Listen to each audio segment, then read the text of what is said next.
네, 저는 본 말씀 통해서 믿음과 기도라는 말씀으로 우리 함께 말씀 나누기를 원합니다. 오늘 본문에 보면은 참 안타까운 한 가정 이야기가 나옵니다.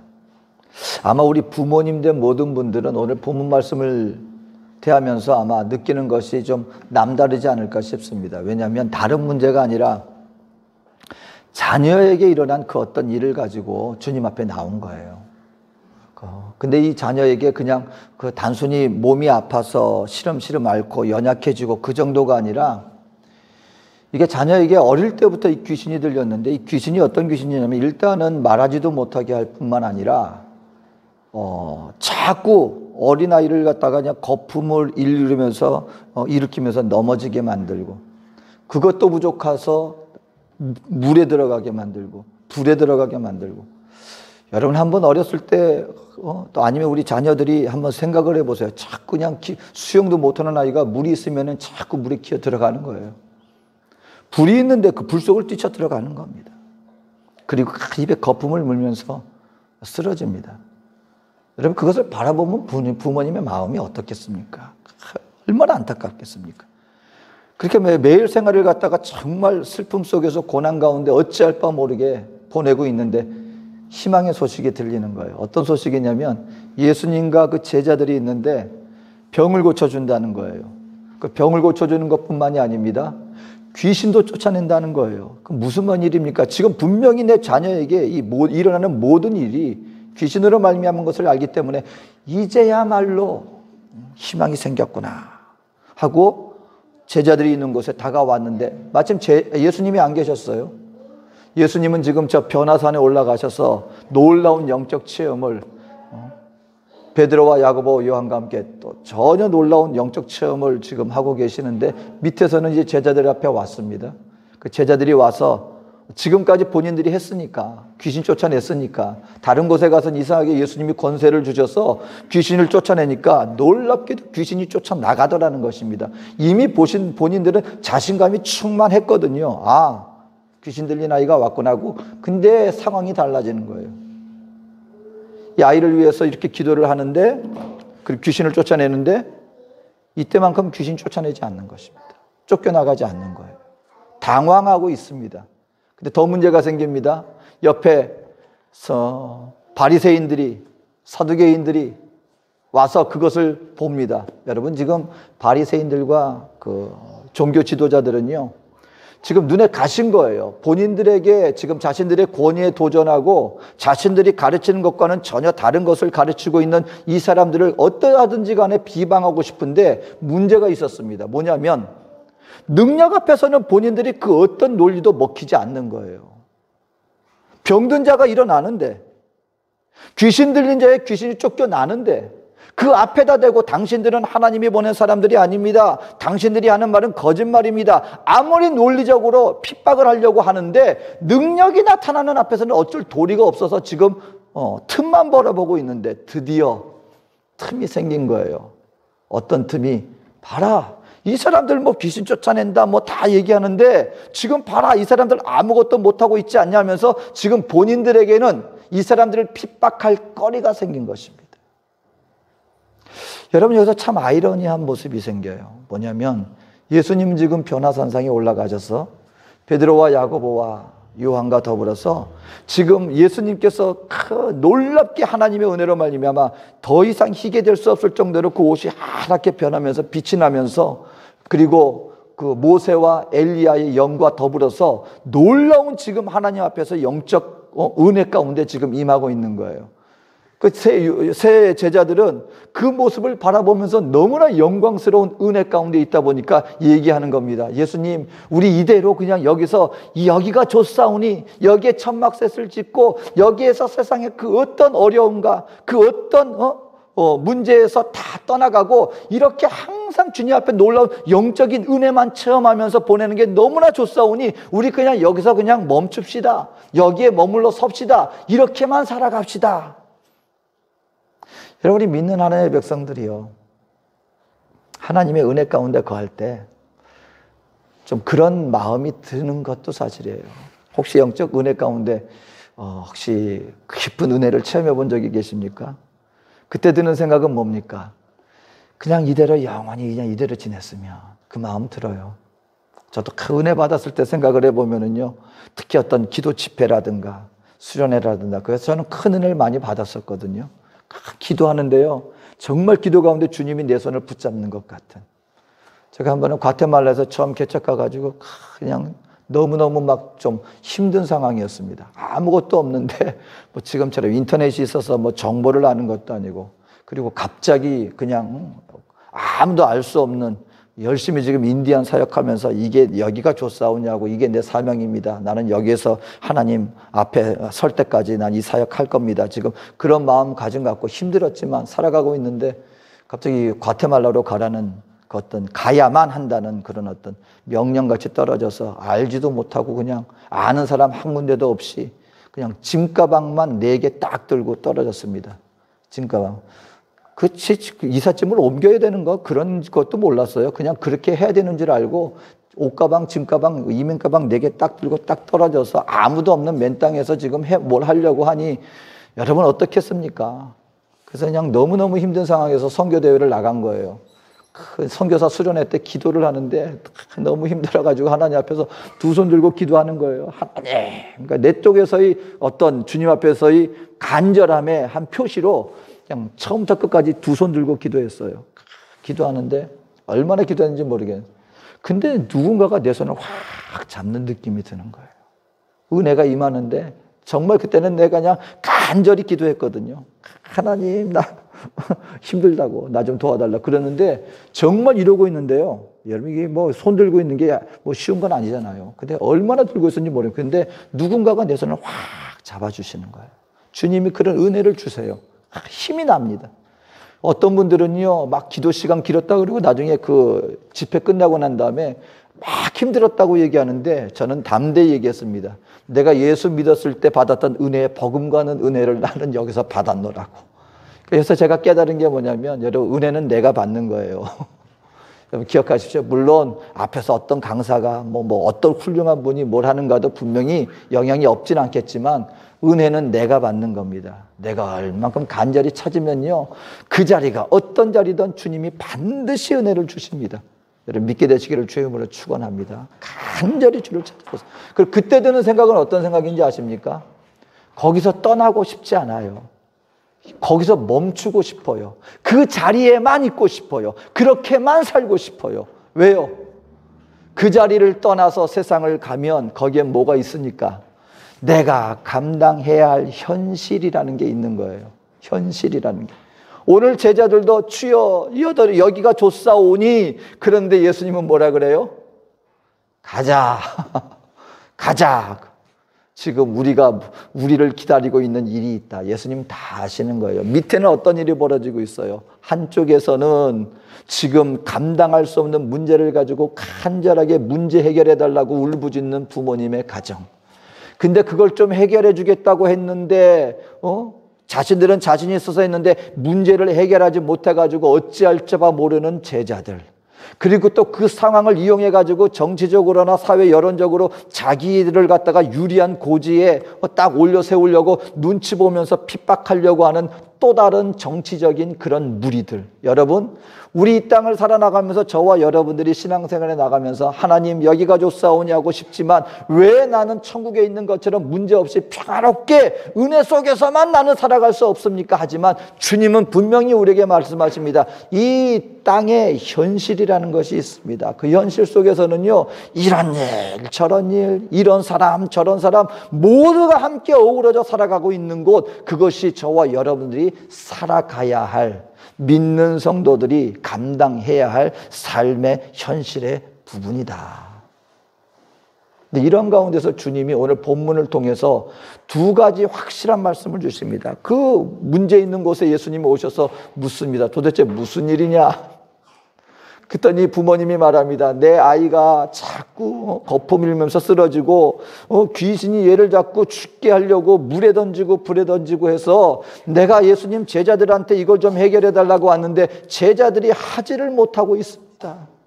그때 이 제자들이 얼마나 난감해하고 있겠습니까? 그럴 때 예수님이 말씀하시는 거예요.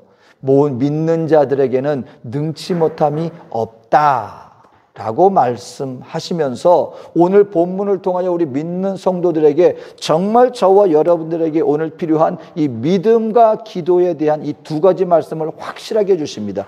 믿는 자에게 능치 못함이 없다라고 말씀을 하시고 나중에 제자들이 난감해하면서 이제 다 일이 끝난 다음에 예수님이 문제 해결해 주시고 난 다음에 제자들이 와서 조용히 물어요. 예수님, 왜 우리는 할 수 없었습니까? 분명히 됐는데, 귀신 쫓아냈었는데 왜 지금 안 됩니까? 그때 예수님이 말합니다.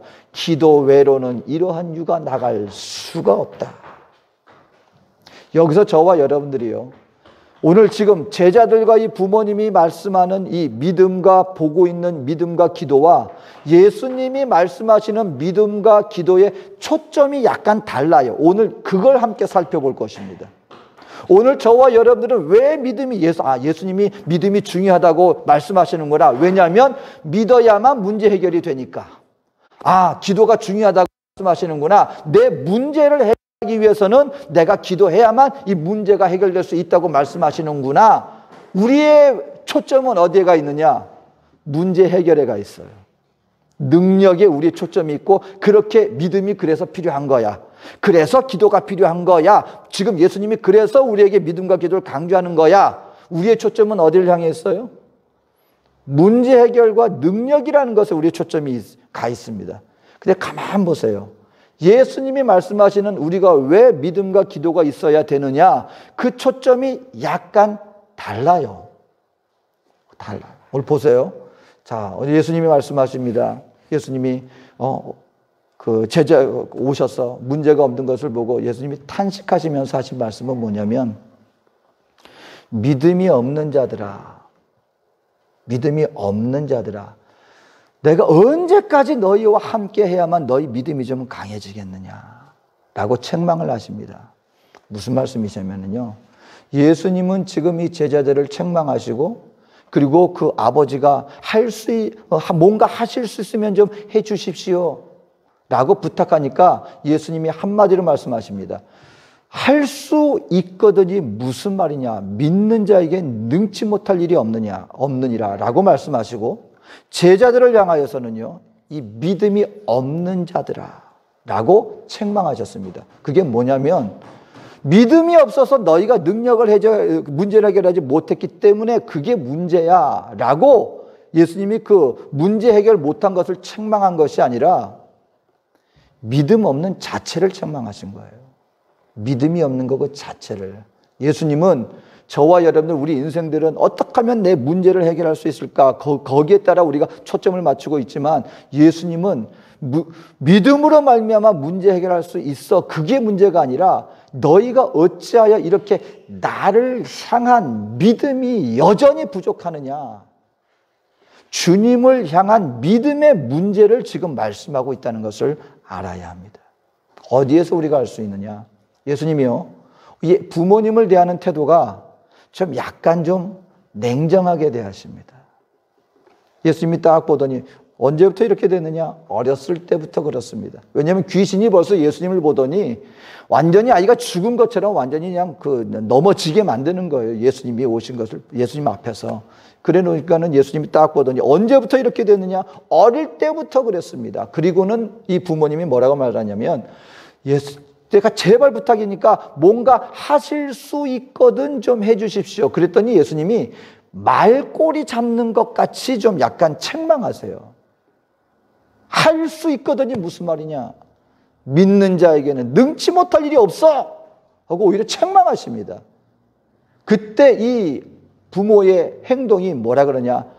맞습니다, 예수님. 내가 믿습니다. 나의 믿음 없음을 도와주시옵소서 라고 말씀하면서 더 낮은 자세로 예수님 앞에 나와서 예수님을 간청하는 모습을 보입니다. 여러분, 수로보니게 여인에게 하신 예수님의 말씀을 우리가 연관지어서 좀 생각을 해봐야 돼요. 여러분, 한 어머님이, 과부가 자기 딸이 너무 아파요. 이거는 세상에서 어떻게 감당할 수 없는 해결이 불가능한, 그걸 가지고 지금 여러분, 우리가 아는 것처럼 그때 유대 사회에서 그리고 그 중동 사회에서 가장 연약한 존재가 무엇이냐면은 과부와 고아들이었습니다.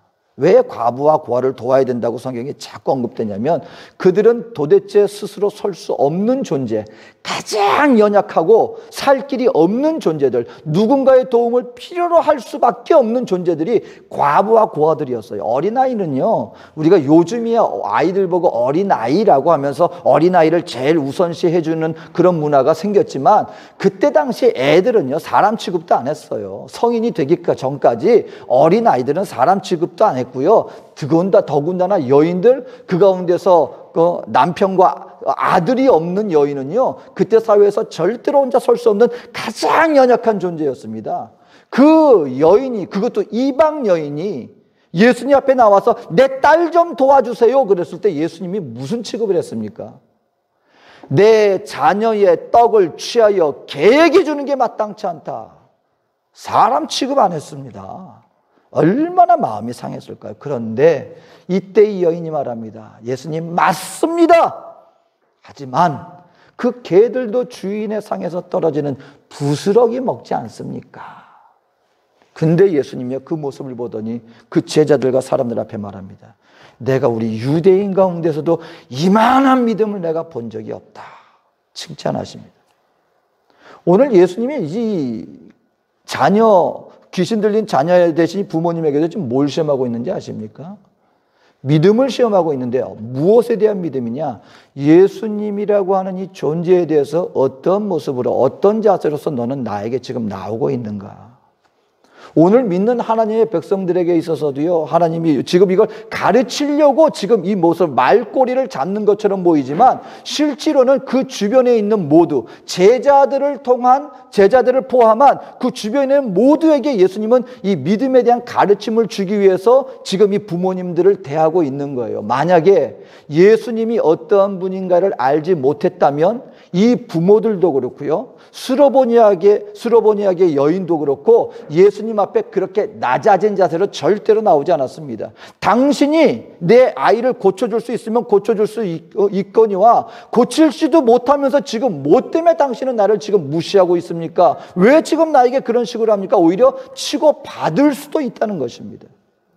가만 보면은요, 문제가 생겼을 때 세상에는 두 종류의, 특히 우리 믿는 성도들이라 할지라도요, 두 가지 모습으로 하나님을 대하는 모습을 종종 봅니다. 문제가 생기고 내 마음대로 안 될 때요, 치고 나가는 사람들이 있어요. 내가 기껏 하나님 믿고, 내가 하나님 믿고 예수 믿고 내가 열심히 신앙생활에 나갔는데 내 문제를 해결해 줄 알았는데 문제는 해결되기는커녕 아무것도 안 해주시네요. 에이, 내 그만두고 마라. 여러분, 이 세상에 어떤 슬픈 일이 생겼다고, 사고가 생겼다고, 억울한 일이 생겼다고, 이때 하나님이 내가 원하는 대로 내 문제 해결해 주지 않았다고 떠나는 사람들이 얼마나 많은지 모릅니다. 왜요? 내 바라는 대로 안 해줬다는 거예요.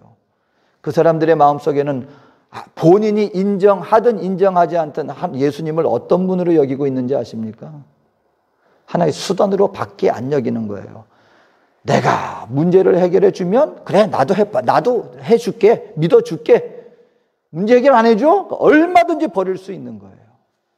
알게 모르게 그것이 마음 저변에 깔려 있기 때문에 내 문제 해결 안 됐다고 얼마든지 예수님을 던져버릴 수 있는, 하나님을 던져버릴 수 있는. 근데요, 또 다른 종류의 성도들이 있습니다. 뭐냐면, 그렇다 할지라도 하나님의 존재, 하나님은 전지를 창조하신 하나님, 하나님은 전능하신 하나님, 도대체 나라고 하는 이 존재가 감히 함께 함부로 대할 수 없는 전능하신 우주 만물을 창조하신 하나님이십니다. 그리고 그 하나님이 뭐라고 나에게 말씀하신다 할지라도 나는 더 이상 더 낮아지고 엎드려져서, 왜냐하면 하나님 밖에 나의 인생을 책임져 주실 분이 없다는 것을 알기 때문에, 그분이 나에게 어떻게 대하든 하나님 맞습니다. 그렇게 부족한 나입니다. 나는 그걸 감당할 자격도 없고 받을 자격이 없는 사람입니다. 하지만 그럼에도 불구하고 주님 나에게 자비와 긍휼을 베풀어 주시옵소서. 더 숙이고 나가는 자세. 그건 어떻게 가능합니까? 하나님의 존재를 깨닫는 사람들은 그렇게 됩니다. 예수님의 존재가, 예수님이 어떤 분인가를 깨닫는 분들은 하나님 쪽에서 내가 원하든 어떤 방향으로든 하나님이 나에게 주신 그 모든 것을 받아들이며 겸손하게 낮아지고 하나님을 영화롭게 주님을 찬양합니다. 이 어린 나이에 부모를 보세요. 몸 말꼬리를 잡습니까? 이렇게 안 했어요. 맞습니다. 내가 믿겠습니다. 근데 내가 믿음이 부족합니까? 그렇다면 예수님 나의 믿음을 도와주시옵소서. 겸손하게 나와요. 수로보니게 여인, 여러분 개 취급 받았는데 사람이요 다른 건 몰라도 자존심을 짓밟는 거는 참 참기 힘듭니다. 근데 내가 개 취급 받았어요. 그런데도 불구하고 나의 이 딸을 고쳐주고 나의 인생 모두 책임져 줄 분은 당신밖에 없는 것을 압니다. 나를 개처럼 취급한다 할지라도 은혜의 부스러기라도 나에게 좀 주십시오. 그랬더니 예수님이 뭐라고 말합니까? 이 여인의 믿음이 크도다. 크도다. 여러분, 우리 예수님은요, 기억하세요. 절대로 저와 여러분들을 짓밟는 분 아닙니다. 하나님 앞에서 하나님을 인정하는 자, 그리고 겸손하게 나의 모습 그대로를 인정하고 주님, 내가 주님을 믿습니다 하고 나오는 자들을 하나님은 세워주시는 분이세요. 크다고 인정해 주시는 분이세요. 오늘 근데 제자들도 그렇고 저기들도 문제는 뭐냐면 예수님한테 그들의 모든 시선이 가 있지 않았어요. 그래서 그 문제 하나만 바라보고 문제만 바라보고 나왔기 때문에 그와 같은 믿음 있는 모습으로 나오지 못했기 때문에 문제도 해결받지 못했다는 것입니다. 근데 예수님은요, 문제 해결보다도 지금 그들의 그 마음 중심에서 너희들이 지금 나를 향한 믿음에 뭐니까 문제가 있다. 믿음의 그 질 자체에 예수님은 지금 관심을 두고 말씀하고 있는 것입니다. 저와 여러분들 믿음 필요합니다. 단순히 문제 해결을 위해서 믿음이 필요한 게 아니에요. 하나님을 내가 어떻게 아느냐에 따라서 나의 인생 전반을 책임져 주실 하나님과 함께 하느냐, 그렇지 않느냐의 문제가 달려있기 때문에 너희의 믿음을, 온전한 믿음을 너희가 소유해야 된다. 그 다음에 기도의 문제로 나아가십니다. 기도의 문제. 자, 오늘 이 제자들이 나와서 왜 할 수 없습니까? 왜 우리 안 됐습니까? 예수님이 한마디로 말합니다. 기도 외로는, 근데 다른 성경에는 하나가 더 덧붙여져요. 금식과 기도 외에는 이런 이유가 나갈 수가 없다. 이런 능력이 나갈 수가. 그러면 우리가 기도를 해야 되겠구나. 열심히 그냥 하루에 그냥 몇 시간씩 기도를 합니다. 그리고 뭘 위한 기도를 합니까? 문제 해결할 수 있는 능력을 주시옵소서 하고 기도를 합니다. 예수님이 지금 그 말씀하는 겁니까? 근데 많은 경우가 우리 그렇게 받아들여요. 내가 기도를 해야만 내가 믿습니다 하고 예수님 이름으로 하면은 귀신도 쫓겨나가고 병든 자도 일으켜내고 그러니까 내가 기도해야지. 예수님은 지금 그 문제 해결을 위한 기도를 얘기하는 게 아니라, 여러분 기도가 뭡니까? 믿음이 뭡니까? 믿음은 하나님을 신뢰하고 하나님을 사랑하는 것, 의지하는 것, 이게 믿음이라고 한다면 기도는 주님과의 교제를 얘기하는 게 기도입니다. 주님과의 교제. 다시 말하면 예수님과 상관없이 능력만을 놓고 기도하는 것, 그건 주문이죠. 주문.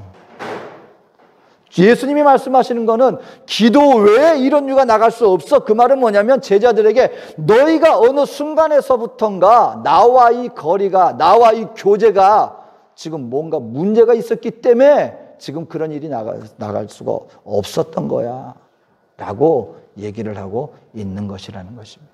오늘 저와 여러분들이요, 하나님 앞에 나와서 제가 거듭 기도에 대해서 설교할 때도 말씀을 드렸지만, 여러분 우리가 기도할 때 기도를 그냥 하나님 없이, 나의 대상 없이 그냥 나 혼자서 일방적으로 그냥 외치는 외침으로도 얼마든지 내가 기도하고 있다고 착각할 수가 있다라는 것을 알아야 한다고 말씀드렸습니다. 어떤 옛날에는 랍비들, 내가 어떤 스승을 모시고 있느냐가 굉장히 중요했는데, 두 랍비가 있었는데 아주 인정받는 랍비인데, 한쪽에 있는 랍비가 다른 쪽에 랍비 제자가 다른 랍비 제자한테 얘기하는 거예요. 우리 스승은 얼마나 유능한 분이신지 죽은 사람하고도 대화가 돼. 그때 다른 랍비 제자가 이게 약간 이제 셈이 나는 거예요. 그래서 자기 스승한테 물어봤습니다. 스승님, 저쪽 랍비님은 죽은 자하고도 얘기를 할 수 있다는데, 대화를 한다는데, 랍비님은 어떠세요? 그랬더니, 물론 나도 죽은 사람하고 대화를 할 수가 있지. 아, 그러시군요. 역시 능력이 있으시네요. 근데 얘기를 합니다. 근데 문제는 내가 말만 하지 들을 수 없다는 거야. 말만 했고, 그쵸. 죽은 사람 무덤 가가지고 얼마든지 얘기할 수 있어요. 근데 뭐가 안 돼요? 들을 수 없잖아요. 많은 경우에 우리가 기도할 때요, 알게 모르게 하나님을 향해 기도하고 있는데 사실은 나 혼자서 그냥 기도하는 거예요. 그리고 뭐예요? 전혀 주님과의 교제가 아니라 내 마음속에 기도 속에 주님의 대상을 의식하고 하는 것이 아니라 내가 신앙인이니까 크리스찬이니까 오늘 1시간 정해놨으니까 1시간 동안 열심히 기도합니다. 그리고 끝 하고 그냥 끝나는 거예요. 근데 그 기도 내용 속에서 과연 나에게 주님과의 교제가 이루어지고 있습니까? 나의 마음을 주님 앞에 내어 맡기고 문제 해결을 위해서 이거 해주시고 저거 해주시고 저거 해주시고 다 합니다. 근데 그것이 주님과의 교제 속에서 이루어지는 거라면 얼마든지 좋아요. 근데 그냥 한풀이 하듯이 넋두리 하듯이 다 해놓고 끝. 주님과의 교제 속에서 주님이 나에게 말씀하시는 것, 교제 속에서 주님이 나의 생각 속에 무엇라고 말씀하시는가, 말씀 속에서 나의 심령 속에 또 내가 아플 가운데 주님께서 뜻이 무엇일까?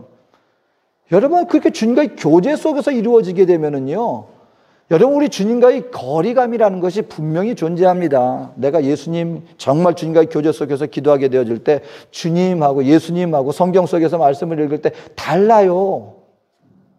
근데 주님과 전혀 상관없이 있다가 어느 순간인가 갑자기 예수님이라는 존재 속에서 주님의 뜻 얘기하면은요, 갑자기 막 생소해지는 거예요.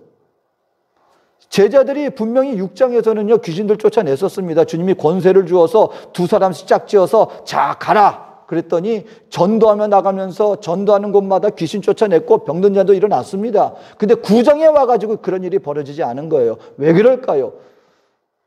짐작컨대 어느 순간에서부터인가 자신들이 하는 능력이 나에게서 나오는지 알고 착각하고 주님 앞에 더욱더 주님을 의지하지 않고 주님을 마음에 품지 않고 살아나가다 보니까 어느 순간에선가 그것이 딱 막혀버렸다는 것입니다.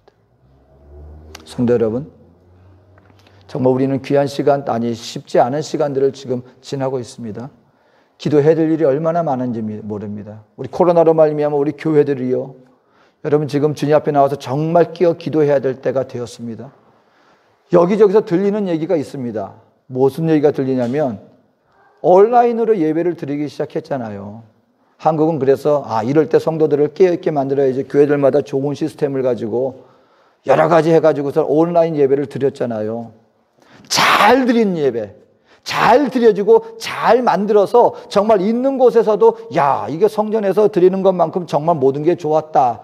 바로 그렇게 했던 교회들이 공통적으로 한 얘기가 뭐냐면 이제 코로나 상황이 풀려서 성전에 와서 예배를 드리려고 하는데 안 온다는 거예요.